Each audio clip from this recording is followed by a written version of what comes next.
I remember at the very beginning, I'm at in Auckland. Yeah. What do I want to get out of this year? Mm. And I wrote growth. If I look back, it's been a lot of an opportunity for a lot of reflection. Let's Yeah. say the Stephen that now hmm may went back to the first day that Stephen came to New Zealand. What would you say to that Stephen as the advice? Actually, I know exactly what I would say. I would say be present, Mm. be in the moment. Find my job quite stressful and sometimes not fully fulfilling. And I often wonder, could I be doing something else, something a bit more creative, a bit more fulfilling, a bit more.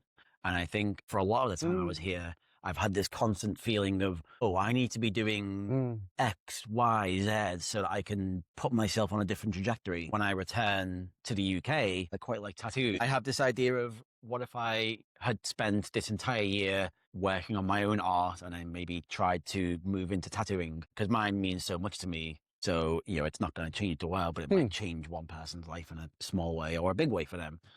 And because of that, though, I've been putting a lot of pressure on myself, like, oh, I should be drawing, I should be improving, I should be do.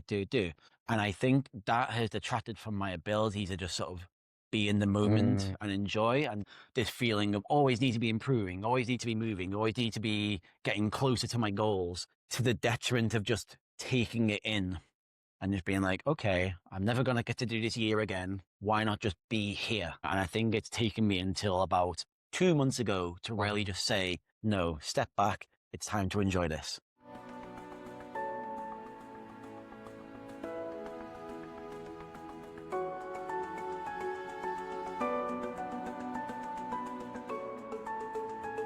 I am Stephen Worthington. I'm from the UK, originally from Liverpool.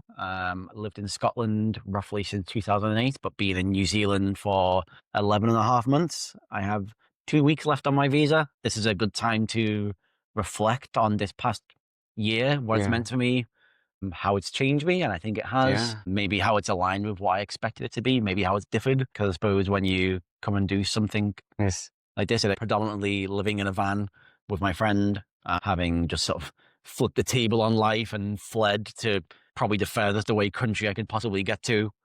It's been a very interesting time, eye-opening. To come to New Zealand and you had to leave your life behind. What made you decided to make such a big change? I mean, I guess there's quite a few factors, both like longer term and shorter term. The idea of coming to New Zealand and traveling has been sort of percolating in my mind for, I can't say exactly how long, but I know it was at least 6 or 7 years.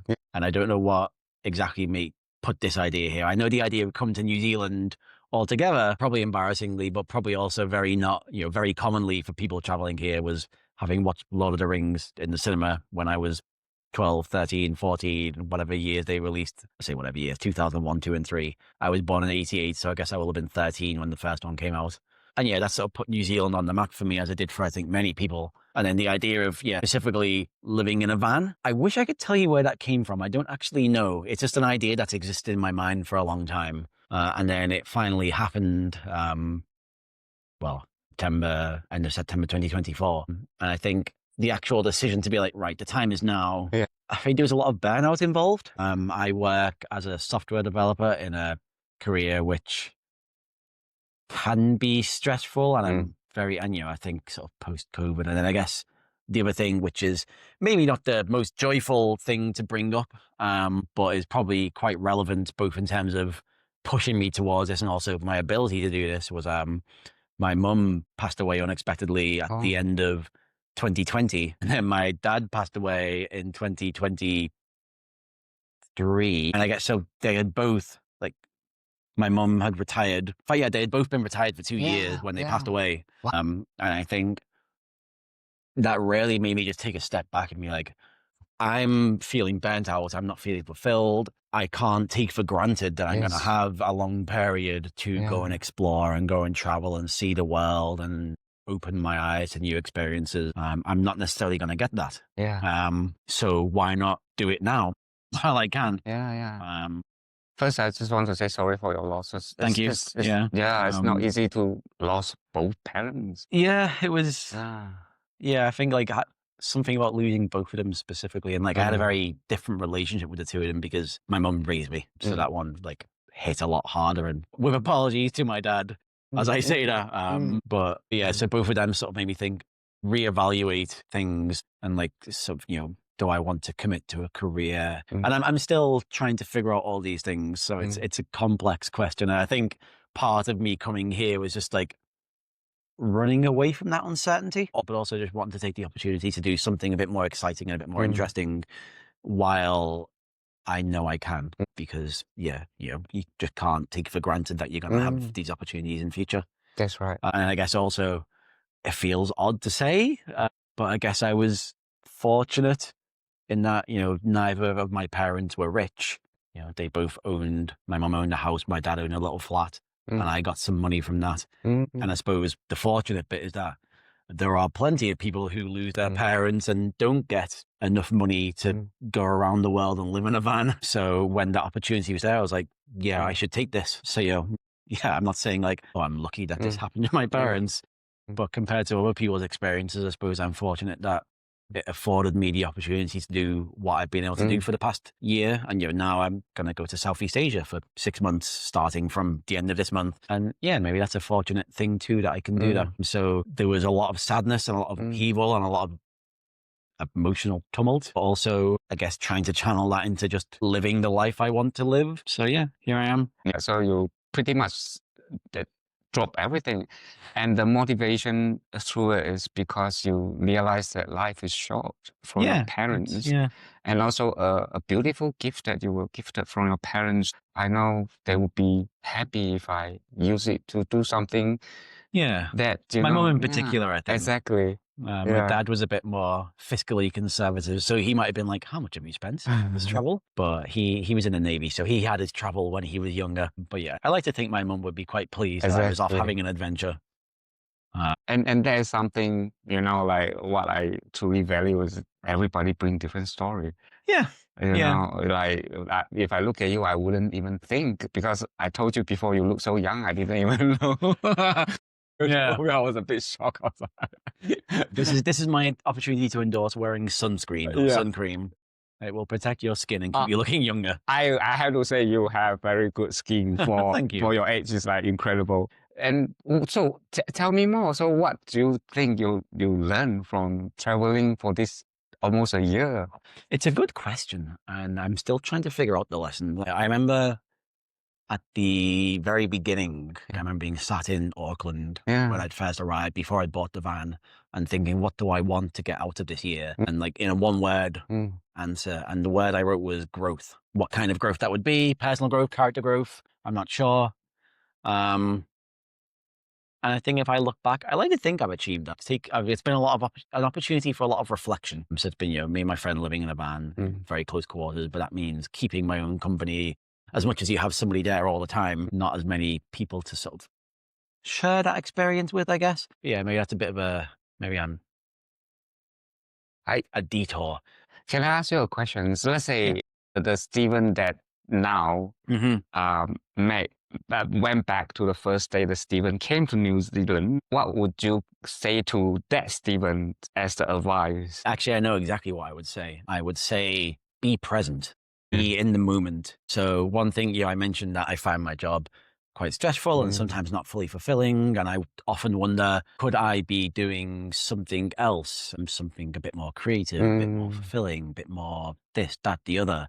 And I think the whole time I've been here, or for a lot of the time I was here, I've had this constant feeling of, I need to be doing X, Y, Z so that I can put myself on a different trajectory, so that when I return to the UK, I can try and do something new. I mean, I'm happy to share what that is. It's maybe a bit of a pipe dream, but as you can probably guess, I quite like tattoos. Yeah, I was good. They look amazing. The artist who did this is based in Scotland, and she's absolutely wonderful. She's so good, and also a great person. So I'm very proud to work such impressive work. Yes. And I have this idea of, what if I had spent this entire year working on my own art, and I maybe tried to move into tattooing. And that's a way because mine means so much to me. So, it's not going to change the world, but it might change one person's life in a small way or a big way for them. And because of that, though, I've been putting a lot of pressure on myself, like, I should be drawing, I should be improving, I should be do. And I think that has detracted from my ability to just sort of be in the moment Mm. and enjoy. And because I have this constant fear of, and I wonder how much this like is dictated by contemporary late stage capitalism, this feeling of always need to be improving, always need to be moving, always need to be getting closer to my goals, to the detriment of just taking it in and just being like, okay, I'm never going to get to do this year again. Why not just be here? And I think it's taken me until about 2 months ago to really just say, no, step back. It's time to enjoy this. Wow. I think, the friend I'm with, she mentioned she noticed I've been happier since I just did that, since I made that decision. So I think if I could go back to the me of 10 months ago, 11 and a half months ago, I would say, yeah, just like, don't put pressure on yourself to be, for your return home to be anything other than what it is. Just enjoy now for the experiences you get to have. And I guess the other thing I would say actually as well is, yeah, just focus on the positives. I had a call with a friend the other day and he said what had been my highlights. And I was like, ooh, and I came up with a few, but I also realized that at the forefront of my mind, because New Zealand is a wonderful country and there are a lot of positives. And there are also, because of course it's a real world place with its own issues, a lot of things that could be better. Yes. And I think I naturally, and I think this is probably a human thing, gravitate towards focusing on those negatives in a way that is, and I think like perception is reality, like the way we filter everything, the lens we look at the world through dictates how we see it. Absolutely. And, of course, there's only so much you can do, but if you choose to look at the positives and focus on the positives, that is the experience that you'll take with you. And when I started going through, fortunately, I've taken a lot of photos. So I just started running through them, looking at the various things I've done. I was like, this was fantastic. And this was fantastic. And this place was wonderful. And this was such a great experience. And it's funny how if I hadn't taken those photos, a lot of those would have just sort of like fallen out of my mind because I chose not to focus on those positives. And I think, so if I was to go back to myself of a year ago, I would say, just enjoy it and focus on what's good. Yeah. And I'm glad, and hopefully that's something I can take with me into where I go next and beyond. And when I go back to the UK, maybe I will go back to my software development job where I'm like, oh, this is, and if I bring that same perspective of what's good about this, I will probably enjoy it a lot more. So yeah, hopefully that's what I can take home with me. And I don't know if that's necessarily an authentically Kiwi lesson, but it's a lesson for me having done this experience. Yeah. And that's what it is, isn't it? Because your goal is here to travel. But then in the end, you took something even more precious than just memories. Yeah, I hope so. And the experience. Yeah, and like because life, wherever I am, is going to be a series of experiences. And, sometimes they'll be more exciting, sometimes they'll be more mundane. But regardless of that, I think the perspective I can bring to it, to appreciate it for what it is, can make, no matter what I'm doing, can make it more enjoyable. And also really, really like what you just said, because a lot of people believe you have to have this grandeur, discovery, what life is about, but actually in the end, it's that little things. Yeah, like the little details as well, like just the, we were speaking before we were possibly on film about my cats and, like the little details of when I open the front door and my cat greets me because she wants food. That's such a magical little detail that it's every day. It's an everyday detail, but it's such a precious thing. And, I do appreciate my cat enormously, but I guess realizing, I get to eventually go home and be with her again. And that's something to look forward to. Wow.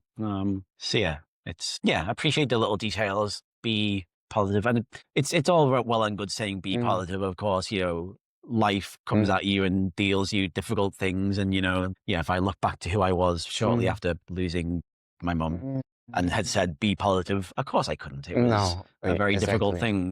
And I think it's probably a bit short-sighted to say, just be positive. But I think it's within the scope of what's possible and how you're feeling and what experience you're currently having, try and be as positive as you can. And it will probably positively influence how you see things. I think I just used the word positive about 50 times in one sentence, but I agree, because life is a paradoxical oppose of each other. Without the light, we would never appreciate the light. Things that bad things happen, we wouldn't even appreciate the good things that have been. If everything was joyful all the time, you wouldn't know what that meant. Yeah. So that's absolutely right. Life is a series of ups and downs. I'm very fortunate that I think relative to a lot of people, it's very good. I've nevertheless had my struggles, but that's life. And honestly, I'm also very keen to understand, do you face any challenges before you came to New Zealand, or even the decisions? Like, was it a simple decision just to leave everything behind? Yeah, well, I guess, so I've mentioned my friend. I suppose like the relevant detail is that up until 3.5 months ago, the friend I'm traveling with was my partner of 16 years. So there's been some tumult there. In terms of leaving things behind, I left my cat, a lot of very good friends, chosen family. I suppose, because it's a very corny saying, but friend of the family you choose. But I do think there's a lot of truth in that, It is. and those connections. But I suppose also I was just a bit like throw caution to the wind, flip the table. It was a whirlwind of excitement and opportunity and wondering what's going to come. And I think knowing that all those things will be there when I get back, was okay. Yeah. Yeah, I suppose like the biggest tumult was, the cat. Really? Oh, cool. To be honest, I totally understand, because every time when I go overseas traveling, I will install all the CCTV so that I can see what's my cat. Yeah, a friend is looking after our cat, and she sends updates and videos. I mean, I'm worried that I'll get back and she'll have forgotten me and she'll be happier in her new home. She'll be grumpy at you for a while. Yeah, she will be grumpy, but she'll come around and unless she'll come around. Exactly. Yeah. She'll like, where have you been? And I suppose there's also a bit of fear. Because it's like, oh, I'm going to take a pause in my career for a long time. Will I be employable when I get back? And I suppose all these perfectly rational fears, and that one is, there's validity to that. It's like, will I be able to just walk back into work? Am I going to struggle? Especially at this current time where, a lot of people are struggling for work. And it's maybe a bit, I mean, I use the word a lot, but I do still think it's true, privilege that I work in a field and I have good friends where I think I am still hopefully reasonably employable, but that doesn't mean that those anxieties aren't there. Of course. There's definitely a lot of fear. And now that I'm extending my trip for another 6 months, by the time I go back, I'll have been out of work for nearly 2 years. Yeah. And maybe I'm just sort of naively and being too optimistic thinking it'll be fine. But that anxiety had been playing on my mind for a lot of this trip. And that's another, in much the same way as I've been, I would like to be progressing towards other things. There's also a sense of I should be sort of keeping my toe in the pool, as it were, to like remain relevant. I guess that's just a bridge I'm going to try and cross before I return. And thank you for naming it. I believe a lot of people felt the same when you've been traveling for a while. Suddenly you have to jump back to the society. And then, of course, you're going to ask, would I be still able to find something similar? It's a big risk. Yeah, it is a big risk. I'm not like, sorry, or not. But I mean, that's why people stop doing things that they enjoy, because of exactly the reason you just named. Yeah, and I guess, again, it feels odd to sort of call the death of both my parents fortunate, but I guess I was fortunate in that was the real push. Because yes, I'm going to go back and maybe struggle to find work and have the anxiety over that. But the possible alternative was to never travel or never do any of this and just remain and stay comfortable.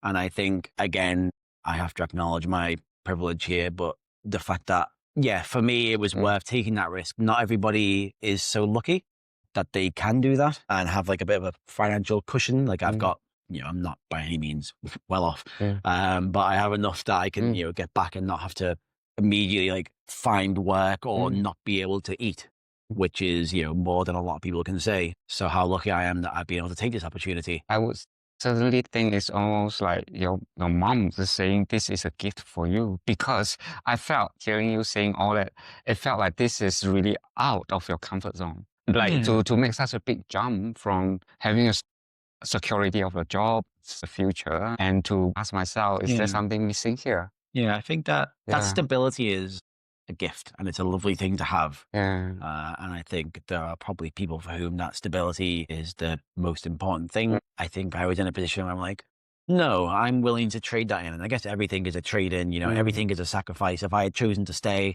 I'd be missing out on this experience. Coming here, I've decided to give up that stability.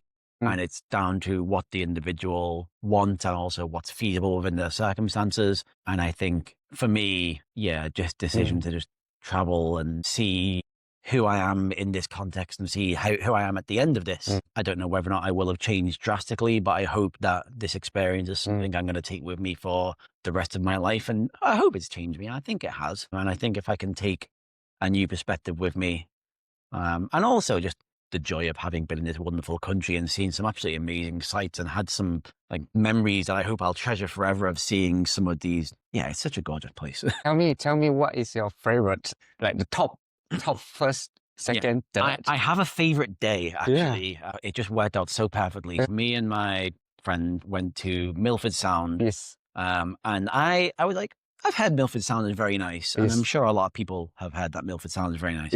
I'm sure, like, is it going to meet the hype? Yeah.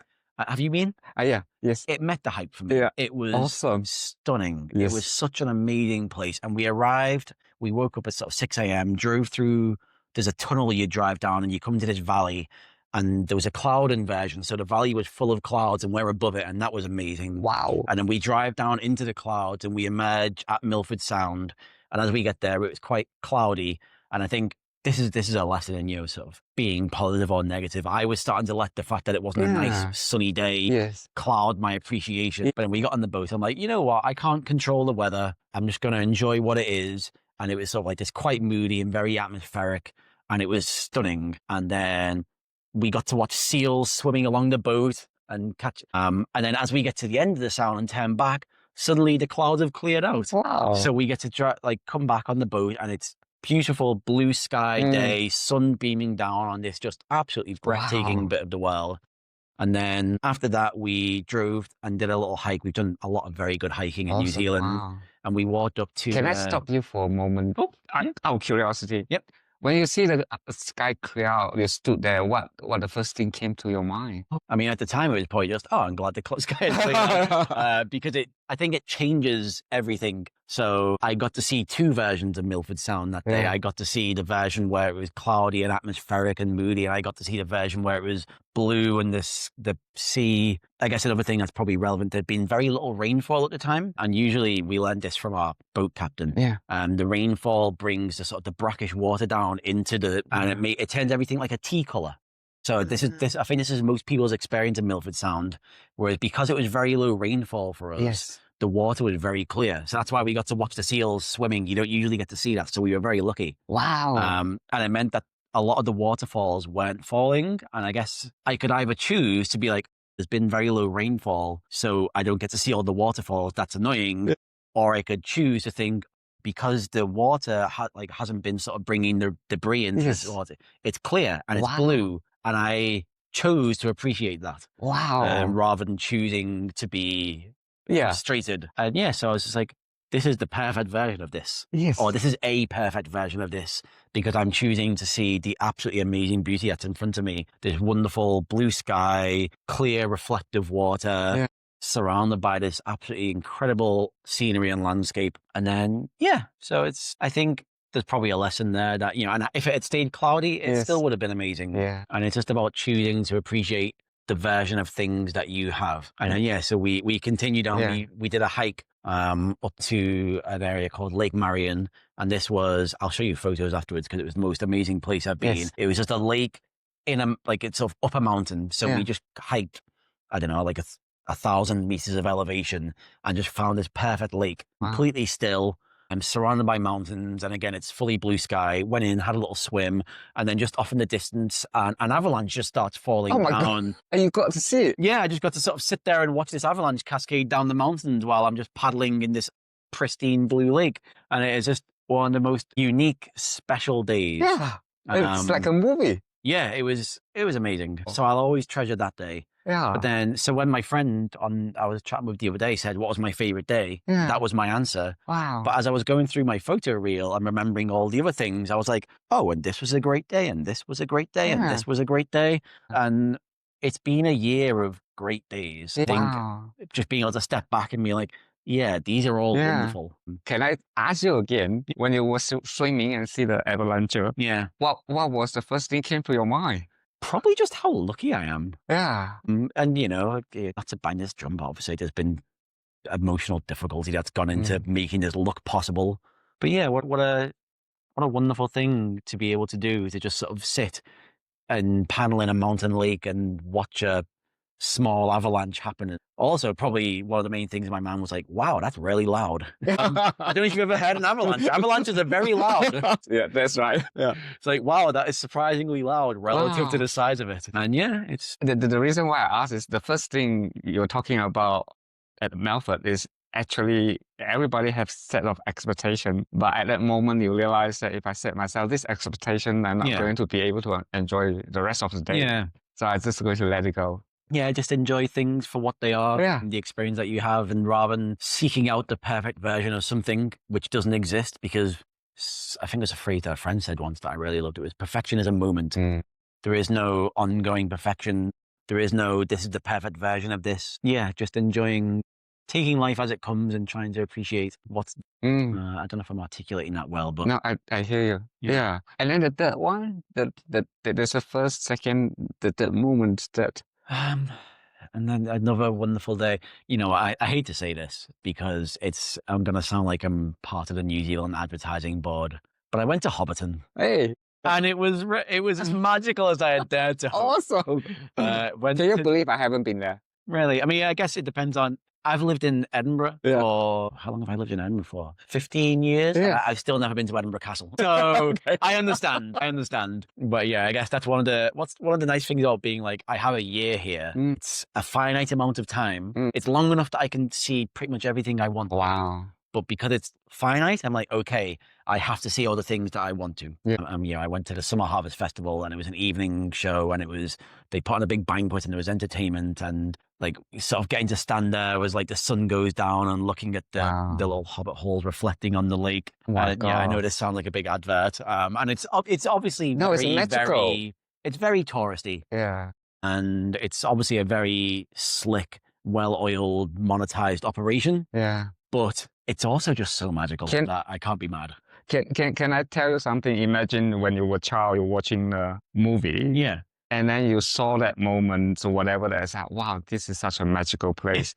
And you allowed yourself to go back to when you were that age. Yeah. And appreciate what you were seeing on the cinema. There was a childlike glee to being there. Like I could really that sort of childlike excitement that I don't think we feel enough as adults, which you should give yourself into because it's a lovely sensation. Like absolutely.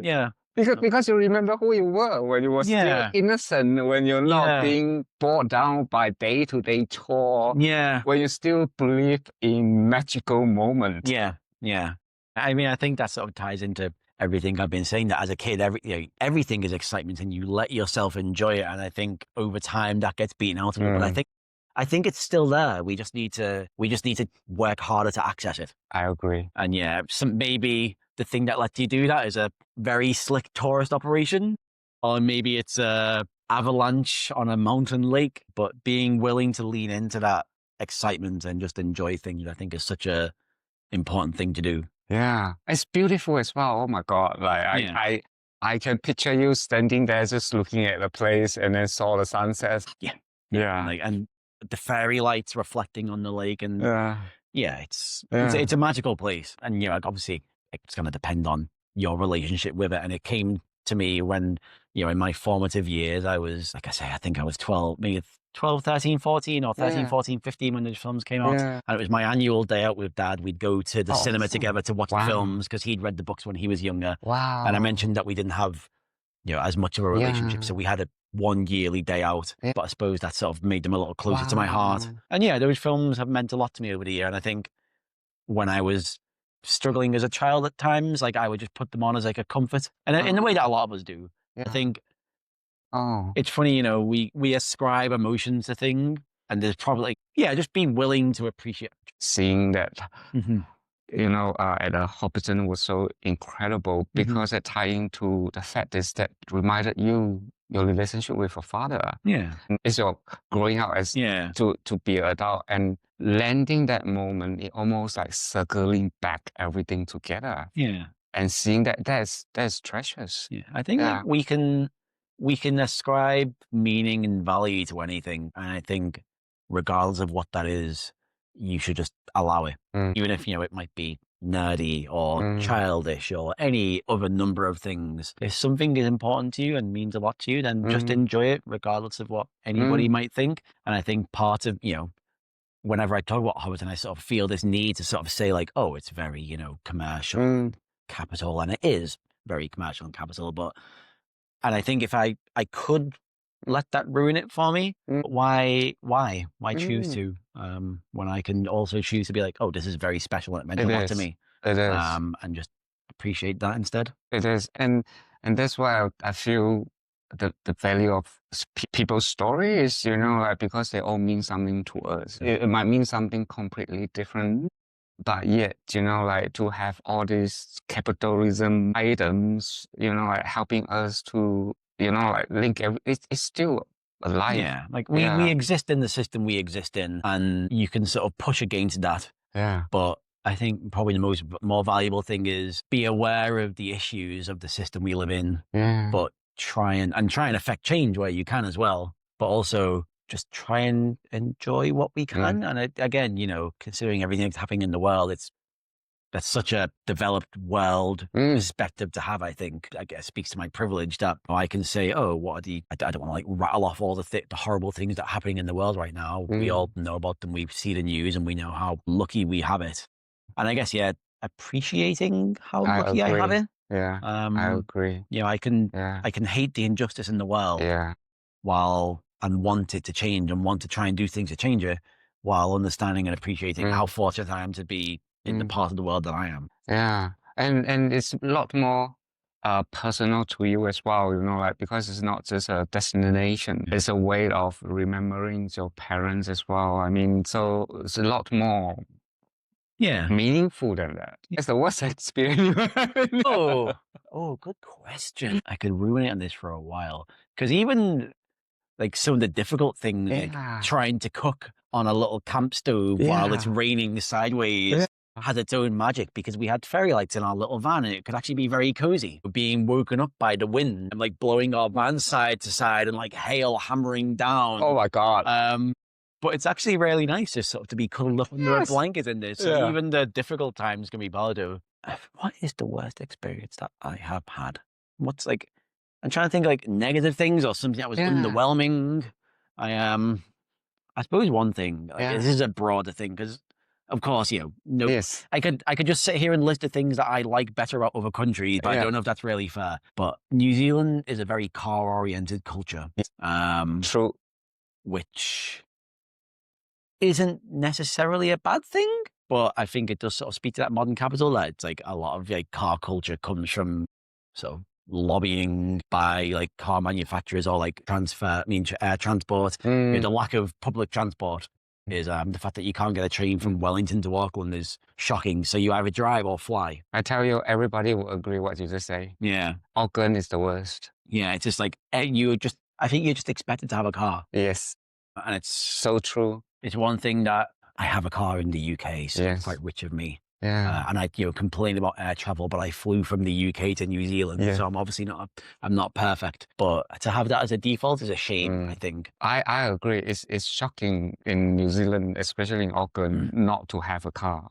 Life would be so miserable everywhere you want to go. Yeah, you just kind of need to drive, right? Yeah, absolutely. And I suppose the other thing, and this is, I guess it speaks to the fact that New Zealand is a younger country in terms of, one thing that's difficult as well is like, I come from the UK and I am aware of our colonial history. Yeah, and I guess, I think New Zealand is better than other countries at acknowledging that, the Pākehā did not come here first, but also, even though it's not in your face, there is oppression. And I think there is racism, and I occasionally hear that. And I think before I came here, I had this very idealistic view of a country, which of course isn't real because it has its own problems. Thank you for naming it. It's true. Yeah. Again, I feel like I say this a lot, but how fortunate I am that I'm a white cisgendered man from the Western world. So doors around the world are open to me. Not necessarily anymore. You're white people now, especially men, have part-time too. I mean, no, that was just a joke. I think it's a transitory period, and I think you see like disaffected young men being pushed towards fascism because of Yes. interesting Yeah. dynamics, and that's such a sad thing. But Yes. I find, to be honest, you have to have the balance. I felt now it's like too much white guilt, like being pushed to, like, to be honest, I felt like in the end of the day, whatever that it is, we just need to acknowledge human being are human being first yeah, and foremost. And then how society have constructed us, everybody have to look at it. I guess I Yeah, need to, I'm not responsible for what exactly. my ancestors did, but I also Exactly. need to be aware of, I think, Yeah. I have the face of my ancestors who did these things. Yeah. So if I come here and, see like how Western influence has changed the land for the Maori people, and I think it's the least I can do to at least Wow. acknowledge Thank you. that. And then, Wow. I can't speak for what your experience in New Yeah. Zealand has been as a Malay. Malay. But Yeah. yeah, Chinese. Yeah. Yeah. Chinese Malay, yeah. Sorry. Yeah. No, it's all right. Yeah. Yeah. Yeah, so I guess the least I can do is be aware. Mm. That's the very minimum, I think. Yeah. Yeah, so you see things like that, but that's, I Mm. guess, not to sort of be too political, but I Mm. skew left, and I have come to this country at a time when it's being run by I'm a left as coalition well. of, it's being run by a coalition of right-wing governments, which just represent a global shift. Yes. But yeah, I think part of why I was so enamored with New Zealand was like, oh, Jacinda Ardern seems great. And then I've come here, in the current era. And even though I don't think I necessarily see that minute to minute, it's probably like it's there in everything, because these, like, the way the country's being run creeps into every facet of life. So even if you can't immediately point to something and say, this is because of X, Y, and Z, it's a sort of there. I don't know if I articulated that well. I totally understand. Yeah. Yeah. And I agree. And I just really appreciate the fact is, like, as a coming from another country and able to name it and see it is really precious, because there's still certain populations refuse to believe that it's happening. And so that's, like, it's to bring a whole different perspective, because you're from outside, like, but you come in, you say you thought New Zealand have everything sorted. It's like, no, actually, I still saw it. Yeah, it's a real place, unfortunately, and being a real place means that it has real problems. Yeah, exactly. It's not a fantasy world where everything is magically resolved. So I don't know if that's a negative to say, oh, and New Zealand is not a fictional place where everybody is perfectly happy, and therefore I mark it down. No, I don't get that sense. Yeah. And like anywhere, you can see that. And, there's plenty of racism in the UK as well. Absolutely. There's racism everywhere. Sadly. Even in Malaysia. Yeah.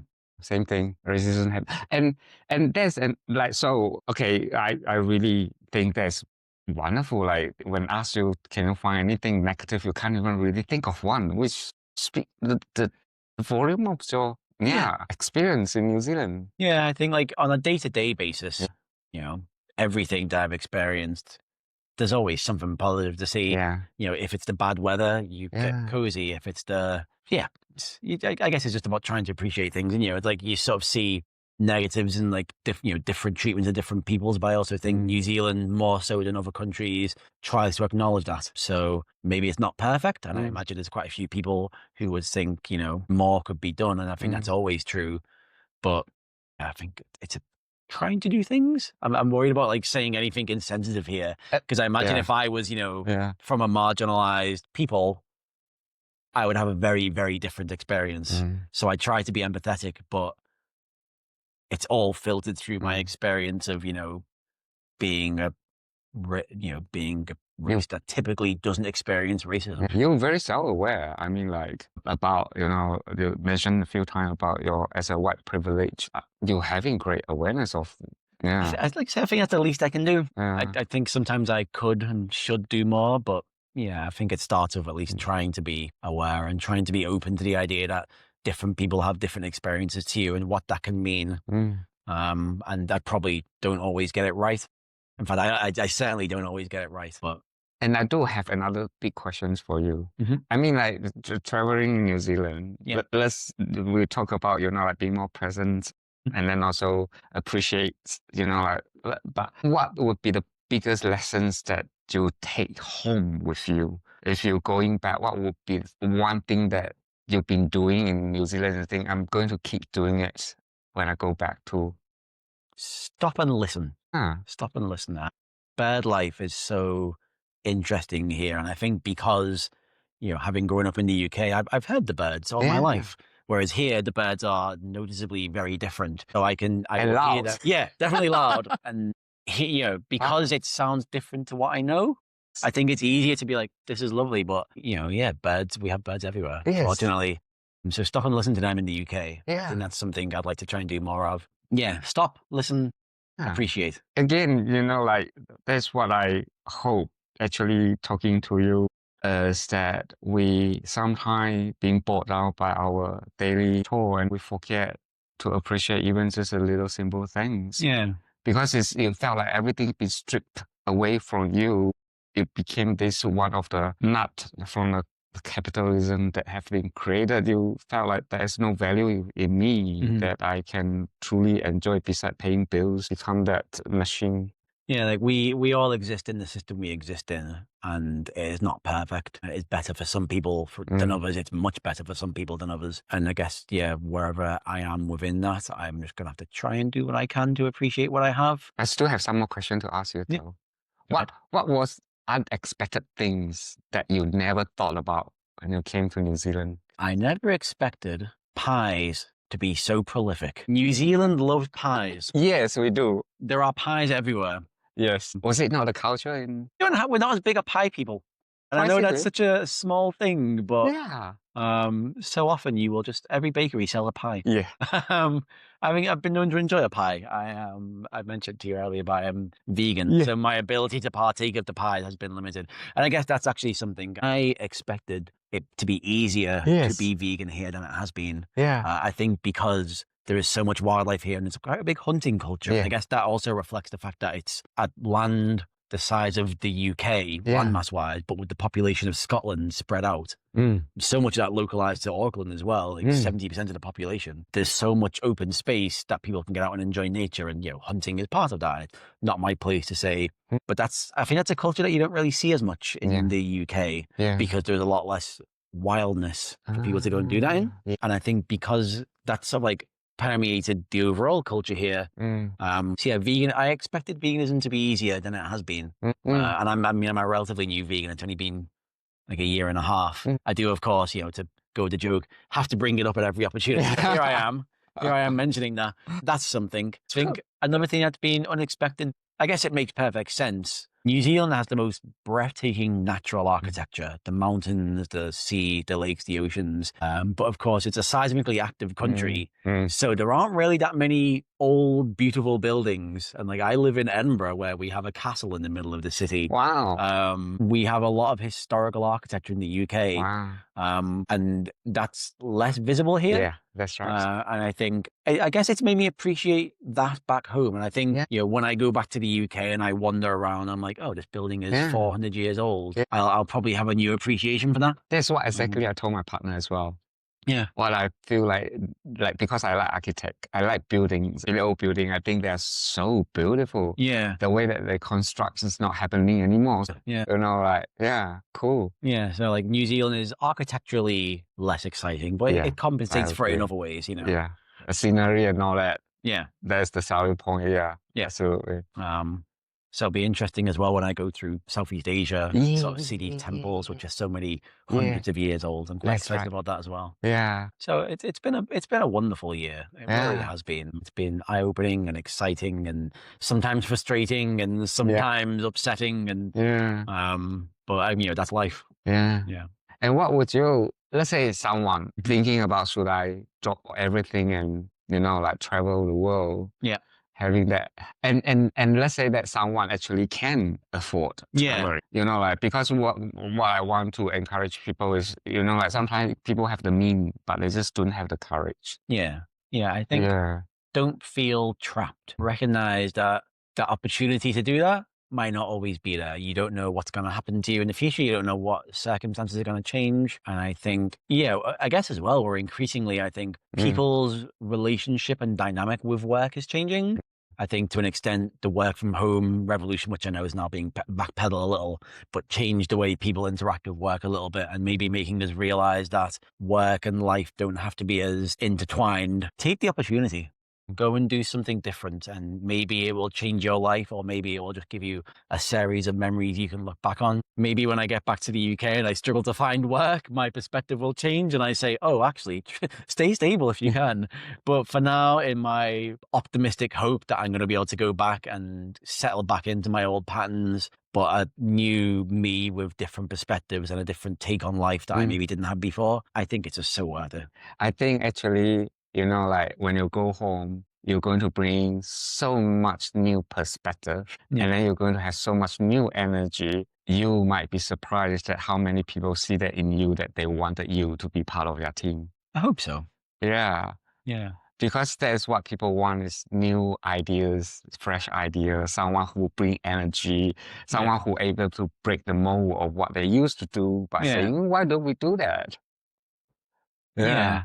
Hopefully I'm willing to get out of my comfort zone. Yeah, you have been. I think this is a big push. I felt personally, even though I don't know you for that long, you know, probably it's just hello yoga.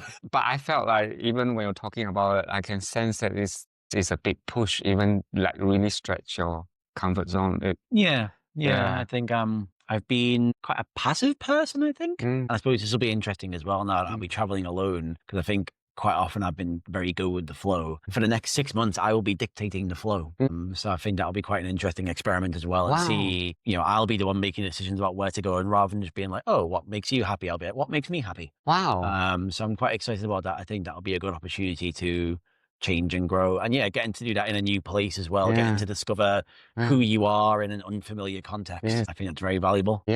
So hopefully when I start applying for jobs when I get back to Scotland, people will see that. Hopefully you're right. And to be honest, you know, like if you're having problems selling yourself, just contact me. I'm good at helping people to sell themselves. Thank you very much. You just need to reframe it, and then people say, yeah, that's so true. It's all spin, isn't it?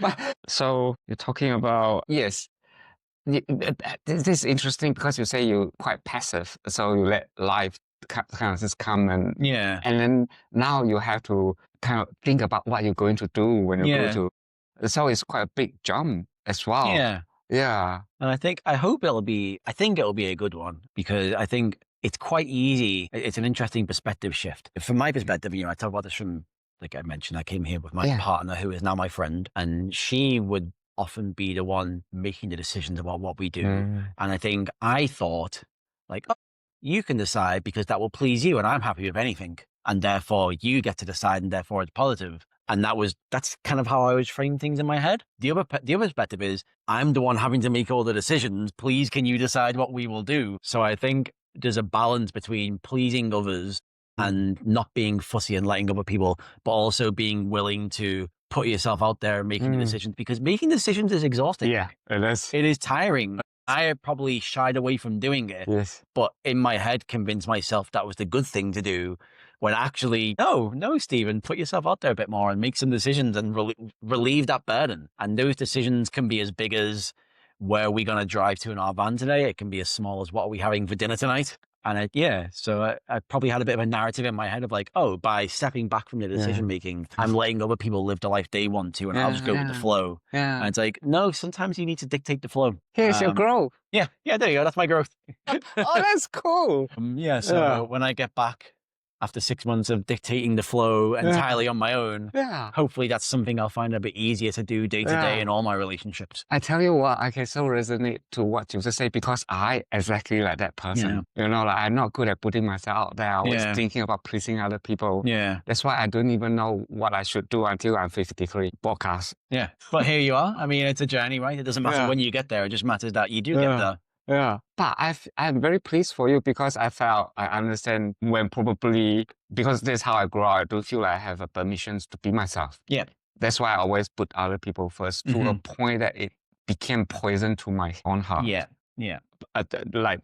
That's why I'm very pleased for you to hear you say that. It's like, and it'll be difficult, because I've spent my entire life being a desperate people pleaser. And I guess the irony is that in my bid to be a people pleaser, I've actually made people displeased. But being able to recognize that now and maybe take some of that with me will hopefully make things a bit better. Wow. That is the best.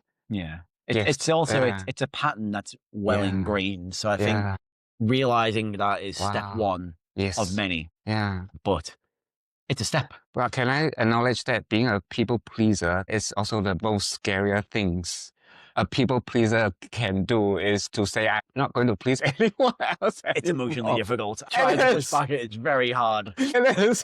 So I keep tapping this as No, I try to. doesn't matter. Even like, Yeah. 21 years, me and my partner, I still don't know how to say no. Yeah. Because I have problems saying no. Yeah. And then all the little ways, like it's insidious, all the ways that manifest with you behave in a way that you think is pleasing, but you don't realize is actually making things more difficult. So yeah, that's growth. My friend, I mean, like, this is not just a trip of a lifetime. This actually is the, like really revisits who you are at the same time. It's a chance to step away from everything, reevaluate, and hopefully when I step back in, I'll be a different, do I want to say better? A different version of me, hopefully a better version of me. Can I just make a plea here? Let's say let's keep in touch when you went back and settle down. Let's do another podcast. Probably remote next time. Yeah, remote. Yeah. When you're in Edinburgh. Yeah, I hope I will still do your podcast and then we can do a remote one. Just want to hear how you settled down, what happened. Yeah, sounds good. I'd love to do that. Cool. So before we finish, is there anything you feel like? I've been listening to that podcast, Strangers on a Bench, and occasionally he will ask people at the end, like,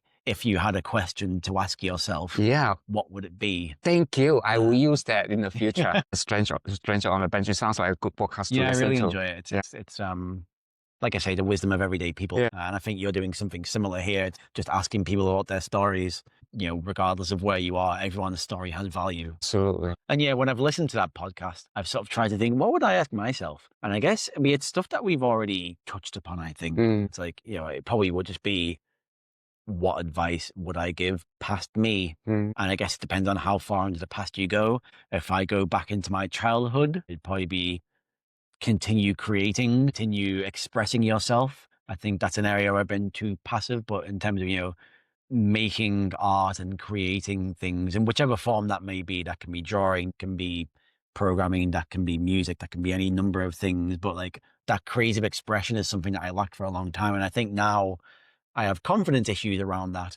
So if I was to go back to childhood me, I would say just keep creating regardless of how good it is. Don't worry about what other people will think of things that you make, because you are making them for yourself, not for people. And I think that's a lesson that I wish I'd learned and I'm trying to learn. And I think other people could benefit. If I can go back to me of a year ago, it'd be like you said, what advice would I give to me from a year ago? It would just enjoy the moment, be present in the moment, appreciate new experiences. And, I think life is, we go through periods of extreme growth and then we have periods where we can level out for a bit and just enjoy. I suppose while I've been here, it's been such an interesting and exciting and dynamic time that maybe trying to do all this while also trying to be like, I want to change my career. It's just asking for a bit too much growth, and it made me not be able to appreciate what I was in. I wonder, 2 months ago, I decided, no, I'm just going to appreciate and enjoy this experience. How different would it have been if I'd had that thought 12 months ago? And that it doesn't matter now because I can't go back in time and change anything. But if anybody else was to do something like I'm doing, don't worry about what comes afterwards. Just enjoy the experience for what it is. That would probably be my advice. Thank you. I mean, like, you won't believe even just hearing what you say, because I never see myself as a content creator. And then just a couple of days ago when I was doing my own work, I realized that now I'm a content creator. I was like, what the F?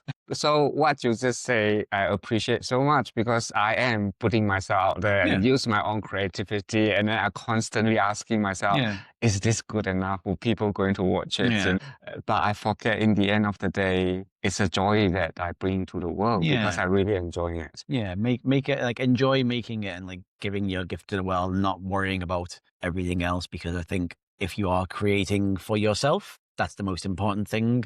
And like, that means that you'll be authentic in what you do. And that's the bit that people are going to respond to. So thank you again.